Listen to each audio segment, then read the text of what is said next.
Hey guys, I'm in my friend's brand new 2023 Kia K5 GT in sapphire blue. So I'm excited to bring this video to you guys. Let's go ahead and get on the road. I'm going to tell you what I think of it.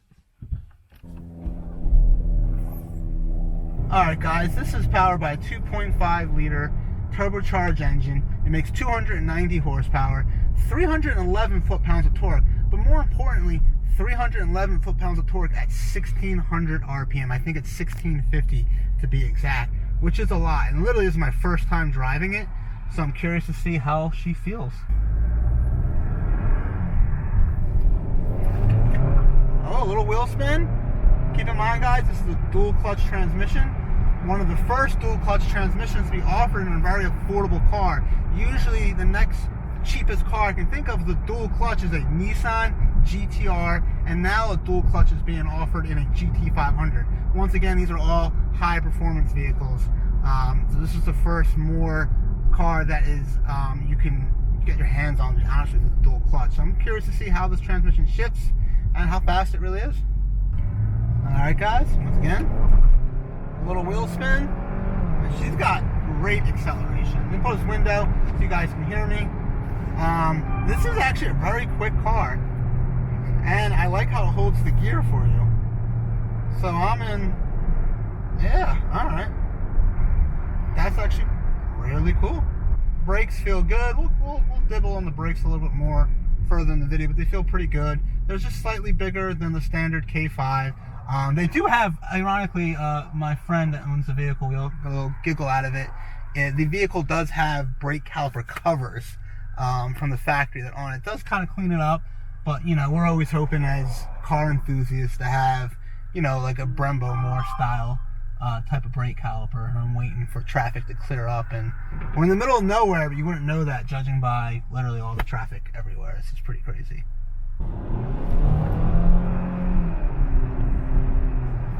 Once again, holding the shift, no spinning there, but I'll demonstrate up here with the when I come to a complete stop and accelerate once again. How this vehicle, you'll kind of hear some wheel spinning for sure. I'm not going to go crazy. It's my friend's car. I don't want to buy him some tires. I already do that enough with my Charger.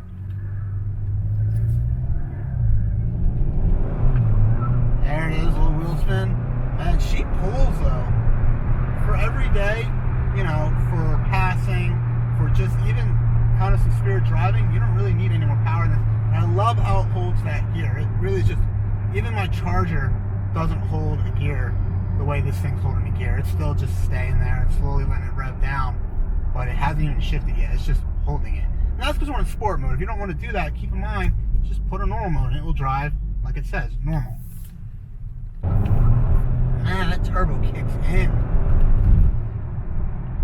The only thing I can compare it to is my wife has a WRX, and it's a similar, I think she's got a 2.5, either 2 liter 2.5 turbo engine, making right around the same power, but not the same torque. It's something about this torque. I mean, as I mentioned earlier in the video, 311 foot-pounds at 1600 RPM or 1650. That's a lot of torque. I don't even think my 6.4 liter Hemi makes that much torque at such a low RPM. Alright guys, I just put it back in normal mode. I'm really curious to see how she drives. I don't think it's going to be terribly different, but I'm just curious. It starts shifting more. That's what I wanted to know. Now it's just shifting like crazy. Obviously, my window for fuel purposes. But that's cool. What I like about these newer cars, even though this isn't a traditional automatic, it's actually a dual clutch, which is really cool. But even other automatic cars, the way the computers are set up, they really do act way better, especially when you put it in a sport mode or sport plus mode. The way it shifts is way engaging, which is what we always liked about a stick shift, right? So, not that this replaces it, it drives nothing like a stick shift, we already know that, but for everyday driving this is extremely comfortable. I'm just cruising along these back roads here. I have a nice giant display. I have most of my buttons here accessible.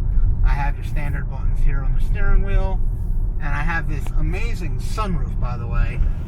It's actually a panoramic roof, to be clear, that Kia offers, which is why I think Kia is really kind of leading the charge here as far as just offering you some crazy technology and crazy options that typically you just find in a more luxury luxury vehicle, a German luxury vehicle. Like I said, a dual clutch is, that started with exotic cars and it's trickled its way down to other performance cars. But, Kia, their turbo model is one of the few cars that offers a dual clutch. It's kind of crazy to think about that. As far as driving with performance, I'm going to go ahead and put it back in sport mode. See if I can do that while I'm driving. Yep, back in sport mode.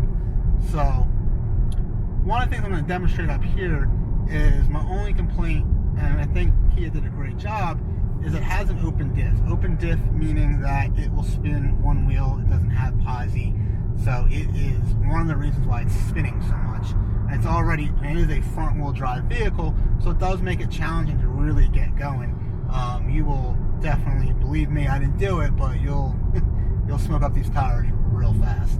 Alright guys, I got it in manual now. I'm going to check out this car. First gear. There we go. We're in the fifth gear. Now all that torque, man, you really feel that low end torque. Check out the brakes here, shall we?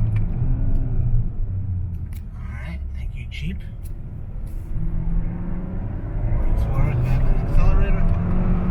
Yeah, second, third gear, man. She rips. She rips real well. Brakes, by the way, if I was able to use the brakes, work phenomenal as well. Turn here. Man, it's really an engaging vehicle to drive. I think Kia is becoming very competitive in the marketplace. And I really don't have any complaints. I went ahead and now I'm back in drive. So if you just hold the shifter down, by the way, I just held the up shifter down, puts it right back in drive. I'm gonna go ahead and knock us out into normal mode. Man, we're just gonna cruise, and that's what this thing's about. It is a daily driver. It is basically kind of like, it does remind me a little bit of my Scat Pack, a little less power, a little less noise, but as far as being able to daily drive it and have a bunch of power and be practical, I really like the vehicle a lot. And congratulations to my boy. It's an amazing vehicle. It looks amazing. And I want to thank you guys for watching the video. If you have any questions or comments, or you want to give me your thoughts, comment below. If you want to see more videos like this, you guys know what to do. Subscribe. I'll see you next video. Peace.